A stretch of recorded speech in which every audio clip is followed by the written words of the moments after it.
So hello guys, today we are going to see nasal septum and its diseases. Okay. First of all, you should know what is nasal septum. Okay. In this video, we are going to cover most common thing, that is deviated nasal septum, and other septal hematoma, septal abscess and perforation we will cover in another video. Okay. Today DNS we will cover. First of all, we should know anatomy of the nasal septum. Okay. Septum is mainly bony and cartilaginous also. Consists of three parts. First is columellar septum, that is formed by the columella, contains medial corona of the alar cartilage united together by the fibrous tissue, covered by the skin on either side. Okay. Membranous septum may consist of a double layer of the skin, no bony and cartilaginous support between the columella and the caudal border of the septal cartilage. Okay. columella और septum proper के बीच में आता है membranous septum. Okay. फिर septum proper रहता है. This is osteocartilaginous framework covered with a nasal mucous membrane, consist of septal quadrilateral cartilage, vomer, perpendicular plate of ethmoid, and others like nasal process of frontal bone, rostrum of the sphenoid, crest of palatine bone, crest of the maxilla, anterior nasal spine of maxilla. Okay. Septal cartilage, vomer, perpendicular plate of ethmoid, nasal process of frontal bone, rostrum of sphenoid, crest of palatine bone, crest of maxilla, anterior nasal spine of the maxilla. Okay. This is the diagram. Okay. यहाँ पे this is columnar septum and behind is a membranous septum. Okay. Membranous septum comes between columnar septum and septum proper. Okay. Septum proper is made up of septal cartilage, that is quadrilateral cartilage, perpendicular of ethmoid, vomer, rostrum of sphenoid. Okay. Others are like nasal process of frontal bone, crest of the nasal bone, nasal process of maxillary process and palatine process. Okay. इतना है. चलो. Like there are functions of nasal septum is forms the partition between the right and left nasal cavities, provide support for the tip of the dorsum and cartilaginous parts of the nose. Okay. Clinical is septal abscess, TB, septal hematoma, perforation उसमें काम आता है. ठीक है. Next, septum cartilaginous location. Important है. Next, coming to fractures of nasal septum. Okay. Fracture, there are two types of fracture. One is Jarzaev fracture and Chevrolet fracture. Okay. Jarzaev fracture is result from the blow from the front. Okay. Pathway, it starts just above the anterior, it starts from above the anterior nasal spine and runs horizontal backward just above the junction of septal cartilage and the vomer. Chevrolet fracture from the below. Okay. Force from the below and it pathway is run vertically from the anterior nasal spine. ये पढ़ने से अच्छा आप diagram ही देख लो. ठीक है. ये ऊपर ऊपर ऊपर ये ऊपर वाला जार्जेवे फ्रैक्चर है. ठीक है. ये ऊपर वाला जार्जेवे फ्रैक्चर है, नीचे वाला चैवलेट फ्रैक्चर. ओके. 3 मार्क्स का पूछा था तो देख लेना. ठीक है. When fracture even there is fracture. Okay. There may be haematoma, that haematoma should be drained. Okay. Reposition of this reposition and supported with the perichondrial flaps with mattress and suture, nasal plaque and dislocation. Complications is derivation of cartilaginous nose, asymmetry, nasal tip and clomella. Okay. वो था fracture का. Next coming to main topic, that is deviated nasal septum. Okay. DNS, deviated nasal septum. यहाँ पे क्या हो गया, nasal septum एक side तरफ डिवेट हो चुका है. ठीक है. The important cause is nasal obstruction. Deviated nasal septum, like अगर सिम्टम्स प्रोड्यूस नहीं हो रहे तो हमको ऐसे ही छोड़ देना चाहिए. अगर सिम्टम्स आ रहे हैं तो तभी डॉक्टर के पास आएंगे. ठीक है. Important cause of nasal obstruction, that is chronic and long history. Aetiology, trauma at birth, trauma that is intrauterine life. Okay. Compression force, delivery through the birth canal. Okay. जब delivery होता रहता है तब नाक पे कंप्रेस पड़ने की वजह से डीएनएस होने के चांसेस बहुत ज़्यादा होता है. Another one is lateral blow on the nose, crush blow from the front. Okay. Developmental error, that is unequal growth between the palate and the base of the skull, causes buckling of the nasal septum. Okay. Mouth breathers, adenoid hypertrophy deviate the septum. Okay. Cleft lip, cleft palate and dental abnormalities. Okay. Next one is developmental error. Okay. Embryologically जब ये facial process सामने की तरफ आके fuse होते रहते हैं तभी कुछ प्रॉब्लम हो जाता है. ठीक है. Another one is adenoid hypertrophy, जहाँ पे नोज को यूज़ करना बंद हो जाता है, इसलिए डीएनएस होने के चांसेस ज़्यादा हो जाता है. Cleft lip and cleft palate. Okay. Racial factors are Caucasians are more than black Americans. Another one is hereditary factor. Okay. Now coming to what are the types of DNS. Okay.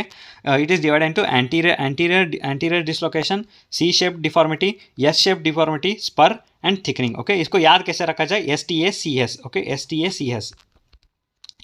That is S-shape, thickening, anterior dislocation, spur and another one is C-shape. Okay. STS tax बोल के अंदर को.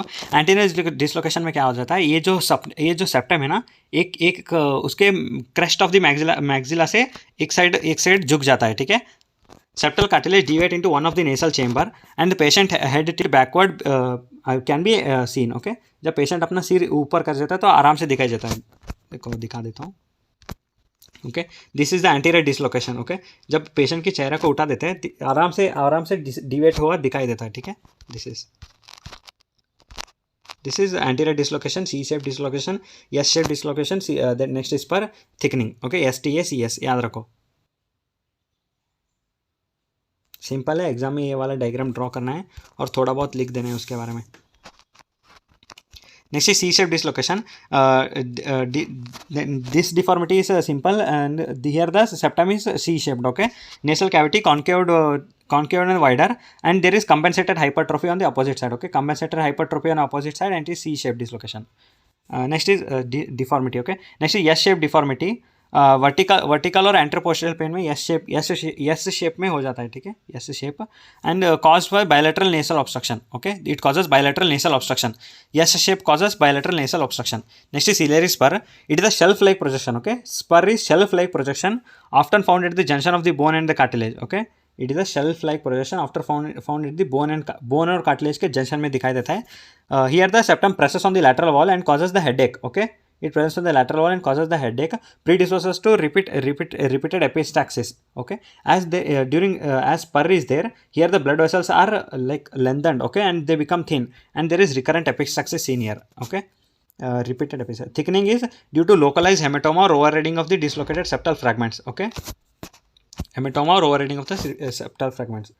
और the clinical features seen. Okay, most commonly nasal obstruction, क्योंकि एक तरफ से सांस लेने को नहीं आ जाता है। मोस्ट कॉमन सिम्टम यूनिलैटरल और बायलैटरल में यस शेप में दिखाई देता है, यूनिलैटरल सी शेप्ड और स्पर में दिखाई देता है। Usually side of the convexity there is unable to breathe. C shape is unilateral, S shape is bilateral. Okay, recurrent sinusitis will be present as it presses on the middle turbinate. There is maxilla का ostia बंद हो जाता है, इसलिए sinusitis की chances बढ़ जाता है। ठीक है, रिकरेंट एक्यूट ओटाइटिस मीडिया, यहाँ पे हो जाता है लाइक सांस लेने की ना वजह के यूस्टेशन ट्यूब ब्लॉक हो जाता है, और ये क्या बोलते हैं ये, और मिडल ईयर इन्फेक्शन है, negative pressure in the middle ear causes otitis media. Okay, next is headache, Sluder's neuralgia. Okay, headache is Sluder's neuralgia बोलते हैं। जब ये स्पर जाके lateral wall of the nose पे प्रेस करता है तब उसका हेडेक प्रोड्यूस होता है। ठीक है, Sluder's neuralgia, spur on the lateral wall compresses the nerves in that area causing it. Okay, pain, long standing case causes pain in face and maxillary around the nose due to spur impaling inferior turbinate. Okay, recurrent epistaxis will be present most commonly in spur. Okay,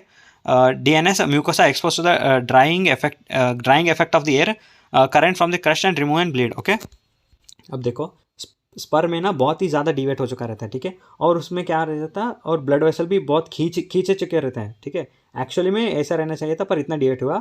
जब सांस लेता है तो recurrent air guesses इसको dry कर देता है। ठीक है, ड्राई करने की वजह से यहाँ पे क्रस्ट फॉर्मिंग होता है। एक बार क्रस्ट ब्रेक हो गया तो ब्लीडिंग हो जाता है। ठीक है, this is a recurrent epistaxis. Next is hypertrophy of the turbinate. Okay, paradoxical nasal blockage causes opposite side deviation. Okay, there is hypertrophy of turbinate on the opposite side. Anosmia, failure to inspire air to reach the olfactory region. Okay, nasal block हो जाता है। अगर complete block हो गया तो एक side की तरफ से एनोस्मिया देखने को मिलता है। नेक्स्ट इज कॉस्मेटिक डिफॉर्मिटी, पूरा अगर कोई भी आदमी बाहर से चेहरे से भी उसका नाक थोड़ा टेढ़ा है बोल के देखने लग जाता है। ठीक है, कॉस्मेटिक डिफॉर्मिटी, इतने सारे फीचर्स होते हैं।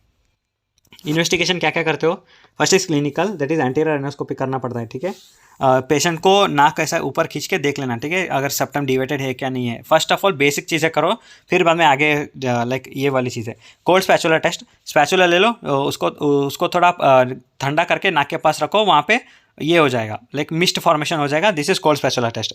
कॉटन वूल टेस्ट, कॉटन के नाक के पास रखो, अगर सांस ले रहा हो तो वो कॉटन हिलता है, अगर नहीं हिल रहा तो दैट इज नेसल ब्लॉक है कि नहीं पता चल जाता है। ठीक है, कॉटल्स टेस्ट, ऐसा उंगली से नाक को उंगली से चीक की तरफ ऐसा खींचो। ठीक है, there is improved in breathing. Okay, अगर ऑब्स्ट्रक्शन रहा तो ऐसे कॉटल टेस्ट करने की वजह से ब्रीदिंग इंप्रूव हो जाता है। ठीक है, pull the cheek of the patient laterally with the help of 2 fingers. Okay, it relieves the obstruction, causes nasal wall obstruction. Next is diagnostic nasal endoscopy. आपको पता है ना, 0 डिग्री 30 डिग्री 70 डिग्री पास, वो करके आप आइडेंटिफाई कर सकते हो कि डिविएशन कैसा है और स्पर है कि यस शेप है सी शेप है, पता कर सकते हो। Next is CT scan. CT scan से तो पूरा HD क्वालिटी में पता जाता है। ठीक है, नोस एंड पैरानेसल साइनस।